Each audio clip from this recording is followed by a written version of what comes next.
Hello, everyone. Today we're going to explore the wildest tales of the medieval Moon King. They say history is written by the victors, but in the Middle Ages, sometimes it was not written by victors at all. It was whispered by merchants, sung by wandering bards, and painted with exaggerations so wild that truth itself seemed like a distant memory. Among those stories, none was more bizarre, more laughable, and yet more deeply believed than the great lie of the medieval Moon King. Yes, you heard me right. The Moon King.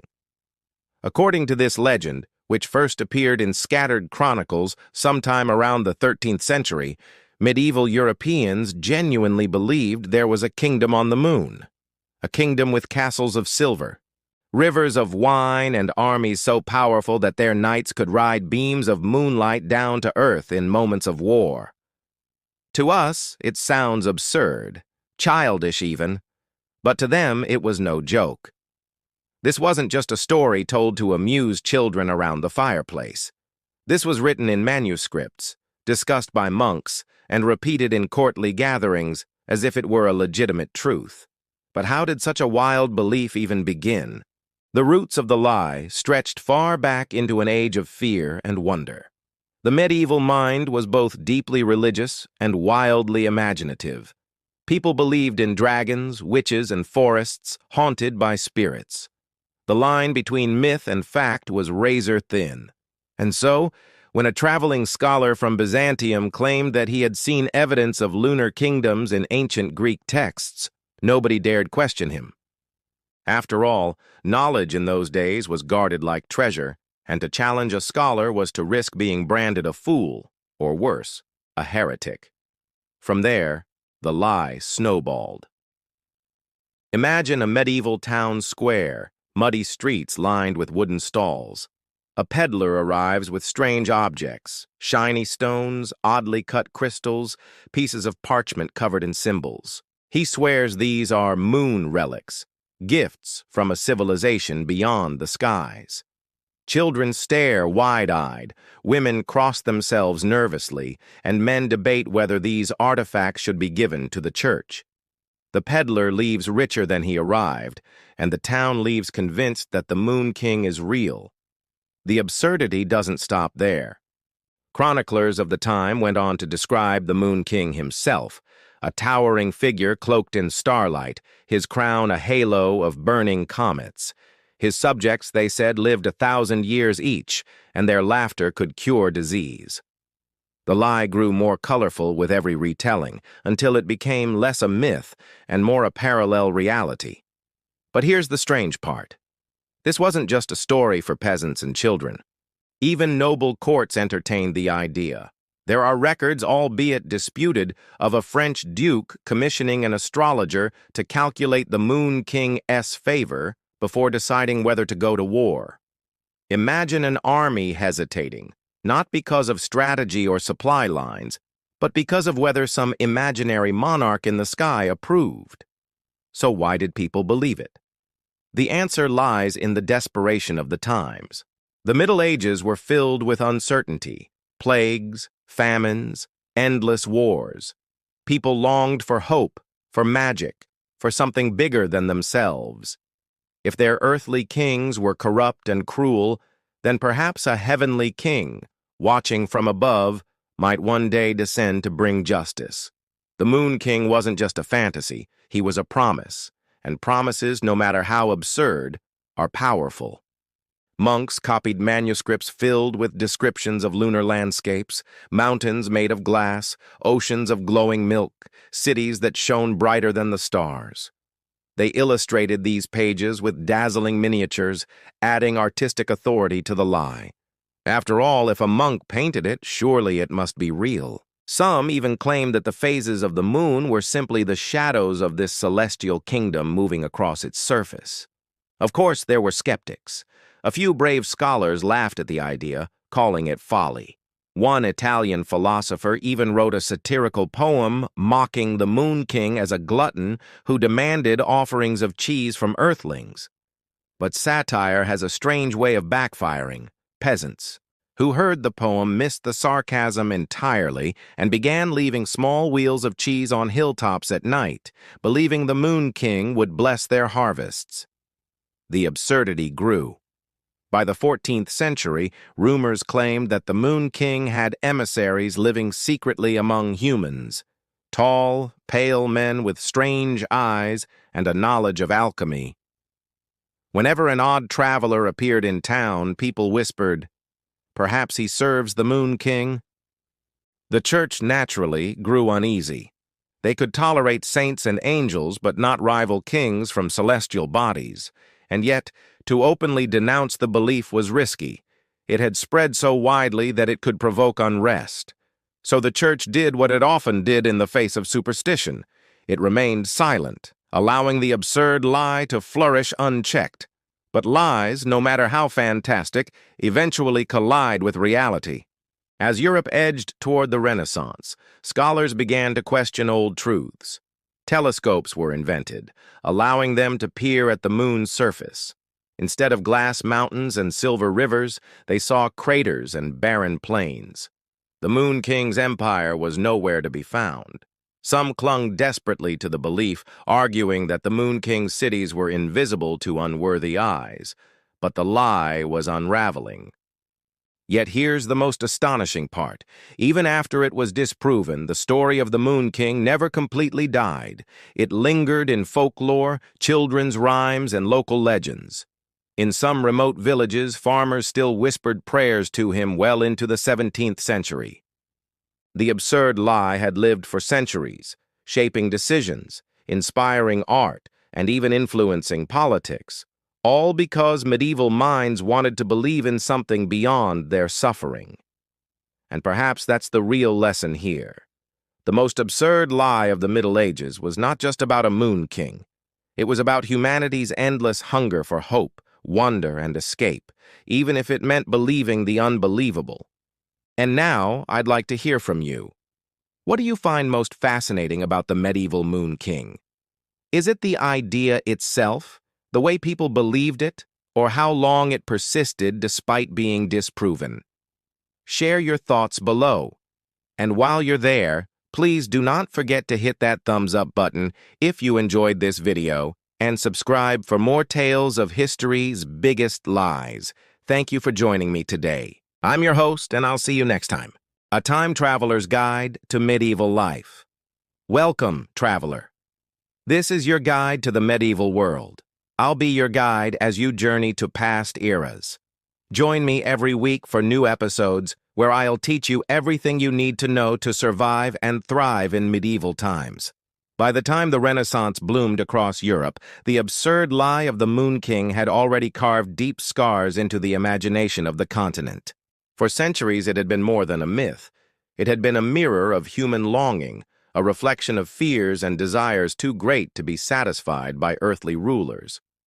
But the rise of science, philosophy, and reason now stood against it like a tide pushing back against the dark sea of superstition. And yet, lies are rarely defeated in one stroke. They cling, adapt, and change shape. In the early 16th century, when men like Copernicus and Galileo began speaking of the true nature of the heavens, many common folk refused to accept their findings. Telescopes showed barren plains, yes, but believers argued that the Moon King's empire was simply hidden on the far side of the moon, forever invisible to human eyes. Others suggested the Moon Kingdom existed in a spiritual dimension, overlapping with the physical moon but only accessible through divine revelation. The absurdity simply evolved. The most fascinating twist, however, came when explorers of the Age of Discovery unknowingly gave the lie new life.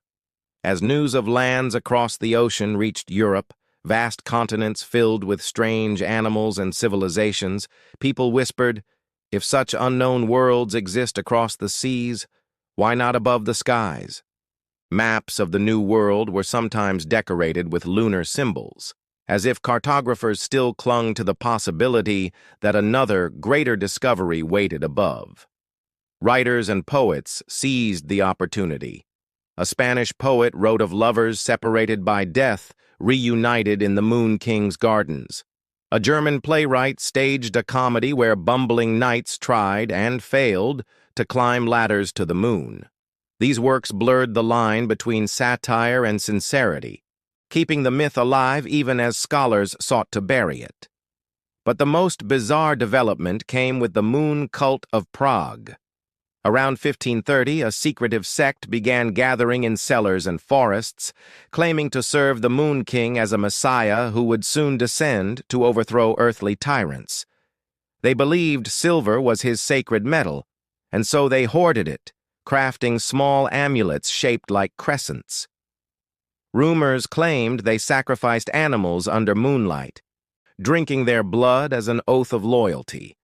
Whether these stories were exaggerated or not, the authorities reacted harshly. Members of the cult were arrested, interrogated, and sometimes executed. But like most underground movements, persecution only gave them more power in legend. For decades afterward, parents warned children, "Behave, or the Moon King's followers will take you away." Thus, what began as an absurd lie had become not only a superstition, but a symbol of rebellion, mystery, and fear. Yet the truth could not be silenced forever. By the late 17th century, science had advanced too far. Telescopes improved, astronomers charted the lunar surface, and no shimmering palaces or silver rivers were found. Rational minds began to mock the very idea of a moon kingdom. Philosophers used it as an example of human folly, proof of how easily the masses could be deceived. And still, in quiet corners, the lie lingered. Peasants still pointed at strange lights in the sky, whispering of lunar nights descending to Earth. Fishermen along the coasts still prayed to the Moon Queen before setting sail, convinced she controlled the tides. Even in the great cities, rumors persisted that certain alchemists held the true secrets of lunar wisdom, passed down from emissaries long ago. What made this lie so resilient? The answer, perhaps, lies not in the Middle Ages but in the nature of humanity itself.